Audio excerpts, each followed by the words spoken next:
Now that cool weather has finally arrived in the Sacramento Valley, my garden has entered something of a period of slow growth. And while this is, on the one hand, a bit of a nice break, given that I'm coming off of a very busy, labor intensive summer garden season, it's also a little bit of a boring condition. And it's not exactly great from a content creation standpoint either, as I've been struggling to come up with new topic ideas for this channel. Here, then, are some of the projects and interesting little gardening tidbits that I have going on that are keeping me somewhat engaged through this very slow season. Spoiler alert, most of these projects involve potatoes because, even though they're kind of cheap still to buy at the store, I absolutely love growing them. And they can be a bit of a challenge here in the Sacramento Valley as the plants are adversely affected by the extreme temperatures during the summer, and they're also killed off by the mild frosts that we tend to get in the fall and winter starting around Thanksgiving. Here's my first planting of potatoes for the season, consisting mostly of Yukon Golds and an unknown red variety started from organic grocery store potatoes. I planted the chitted seed potatoes around the 1st of September, and they're doing pretty good so far, in spite of a few periods of high heat and a bit of pest damage you can see here. I became curious and pulled one of the developing tubers to get an idea of development, and it's honestly not too bad considering they've only been in the ground for 2 months so far. I think if these can evade frost until at least the end of the month, I might stand to get a decent harvest of small, boiler, or new potatoes. I also succession planted 2 beds of Yukons around November 1st, hoping I can get these ones to live until it's time to plant my spring garden out in April. When plants are small, they're pretty easy to cover ahead of incoming frost, so these should be manageable for that purpose through December or January, which those tend to be our 2 frostiest months. Small plants can easily be covered by empty buckets or grow bags, but when they start to get big and wild and overgrown, covering becomes just more time, money, and effort than I want to deal with. Here, I'm starting a single seed potato in what I'm calling chicken mulch. This is partially composted wood chips, chicken manure, and other organics scraped off the bottom of our chicken pen about a year ago. I'm curious to see how things grow and produce in this medium.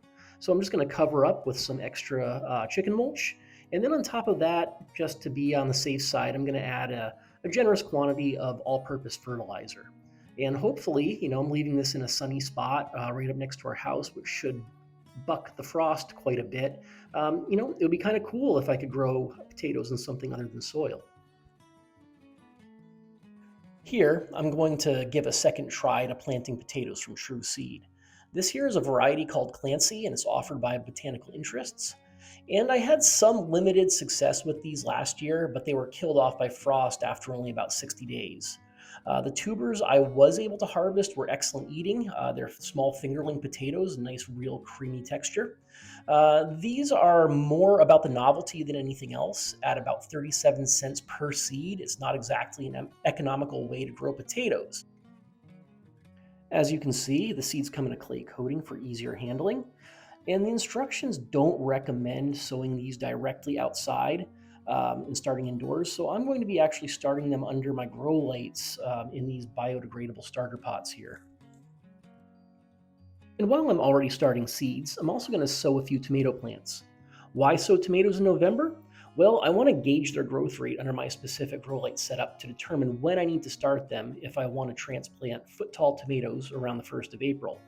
Last year, I started tomatoes way too early, and they grew too big in their pots by the beginning of March, resulting in some space and edema issues. If I can, I really want to avoid that problem this year.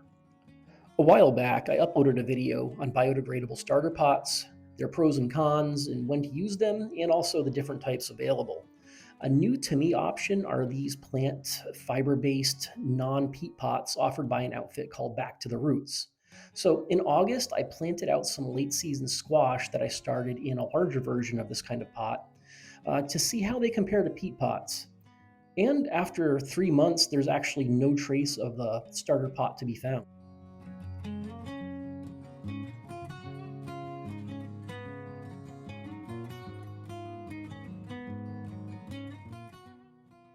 By contrast, these 2 peat pots here were planted about 4 months ago, and even though slitting the sides like I've done here does allow the root ball to escape a little better and help pot break down a lot faster.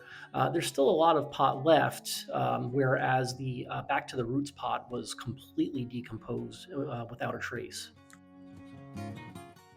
For the first time ever, I managed to get a hot compost pile going, and I'm a bit excited about that.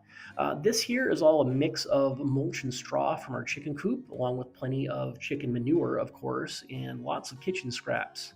The temp is hovering around 120 degrees, which indicates decent bacterial activity, but it's not quite hot enough to kill weed seeds and pathogens. Finally, my kohlrabi are getting large, but only two of them have formed their characteristic bulbous stems like they're supposed to.